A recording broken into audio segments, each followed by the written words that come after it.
Maintenant, je reprends le texte de la bataille des 9 rois. Regardez maintenant avec moi. Ils ont fait la guerre.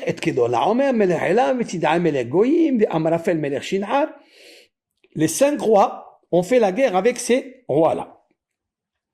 Si on prend le mot Amraphel, maintenant suivez, hein? Si on prend le mot Amraphel, c'est-à-dire c'est le nom de Nimrod, ce fameux roi invincible qui a commencé la guerre. Comme c'est marqué au texte 14, verset 1. Vayibime Amraphel. Vous prenez la lettre même. D'accord? Je suis dans le verset maintenant 9. Chapitre 14, verset 9.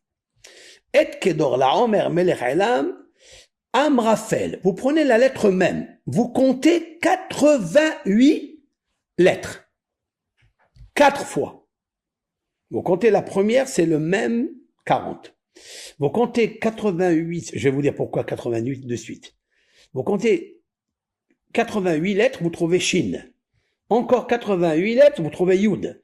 Encore 88 lettres, vous trouvez Het. Même Shin, Yud, Het, Mashiach. Mashiach, le Messie. Ici, en fait, le Mashiach, c'est le messager ici, le oint par Dieu, c'est Abraham. Tout leur but était de mettre un piège pour que Abraham vienne faire la guerre avec eux et il le tue. Comme ça, on fait oublier le nom de Dieu et on fait oublier Israël de la carte.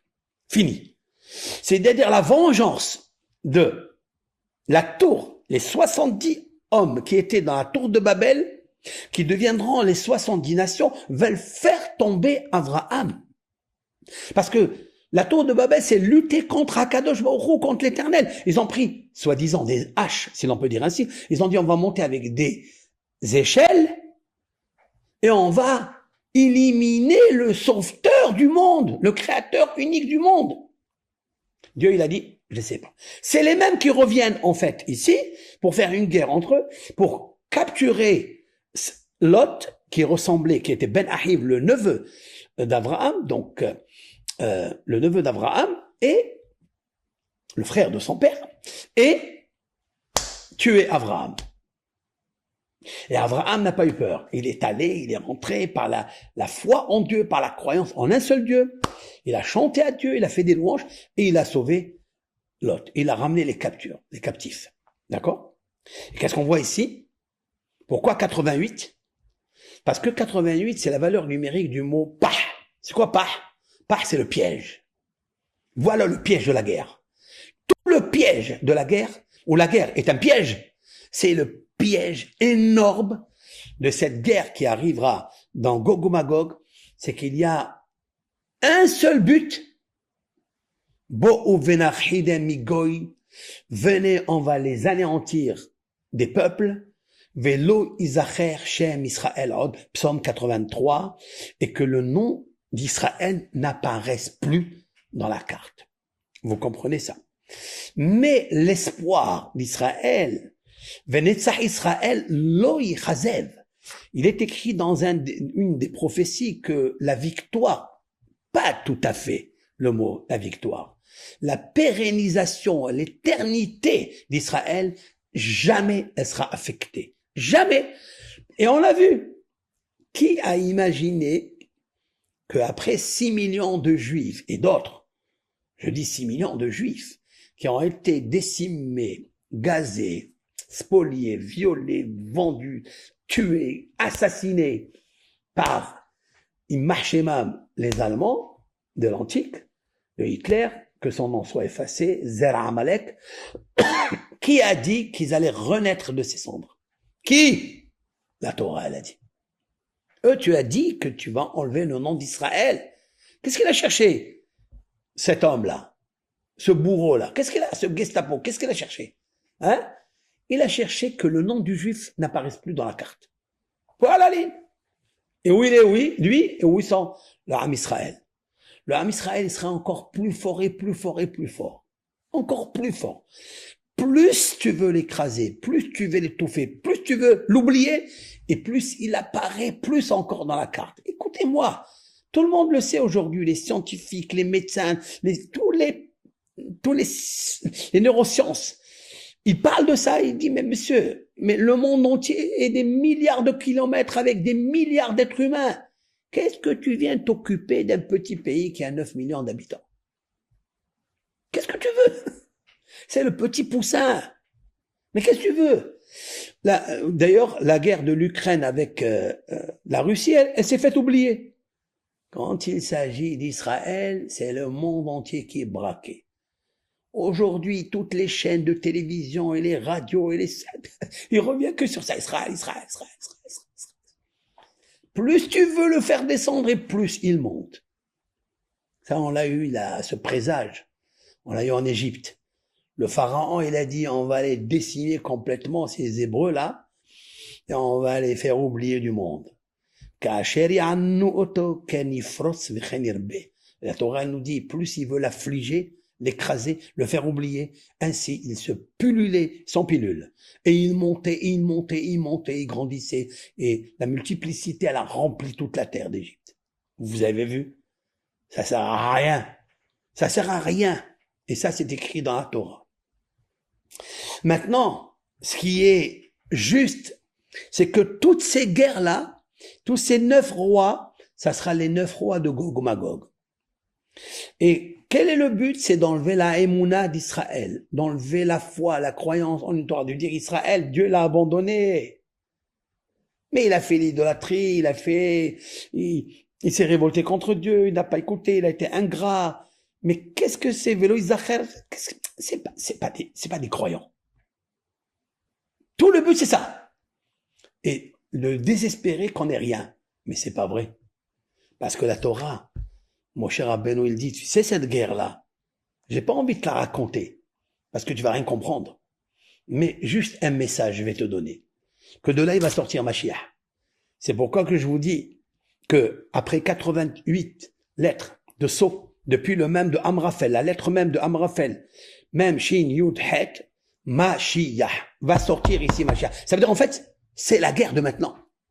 Et qu'est-ce qu'il advint après? Nous allons prendre maintenant quelque chose, la suite. Regardez ce qui va se passer. Si vous voyez que Abraham Avinu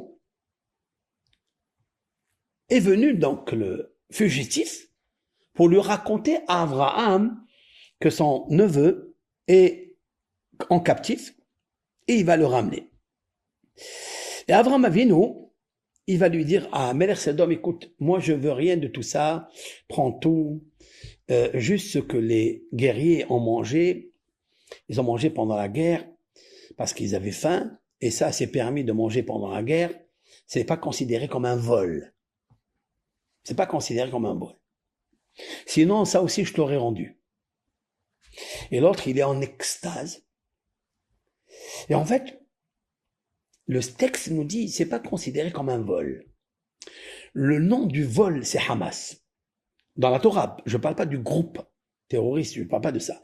Je parle que le nom, Hamas, c'est vol, viol. C'est-à-dire le pillage. Plus exactement, c'est le pillage.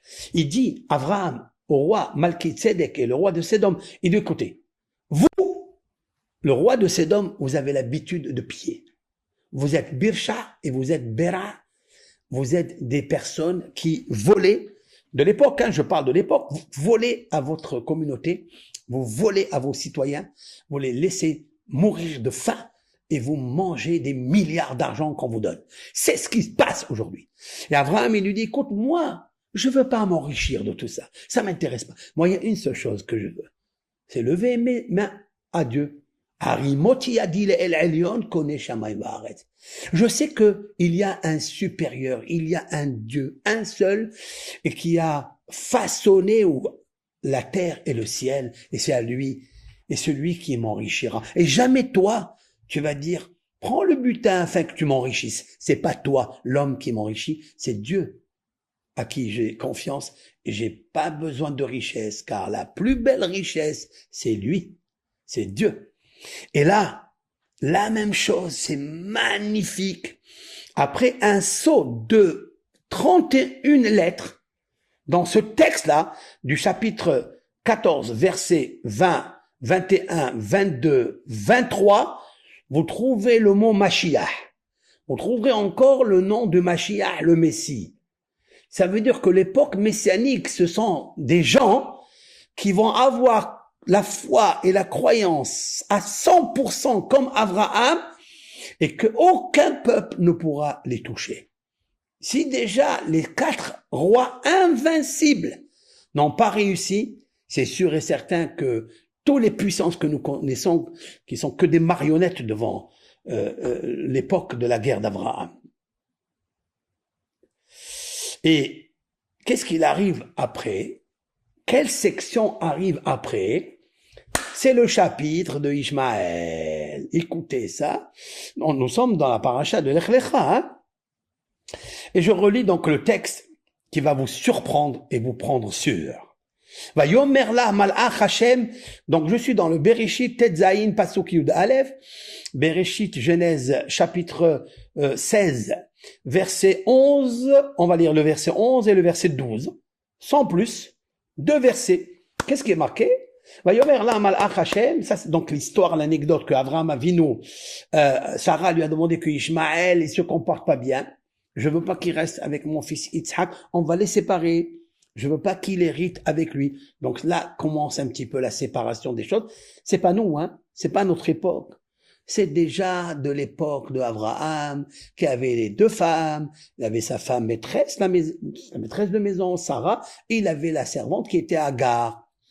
D'accord? Vayomer la malach Hashem.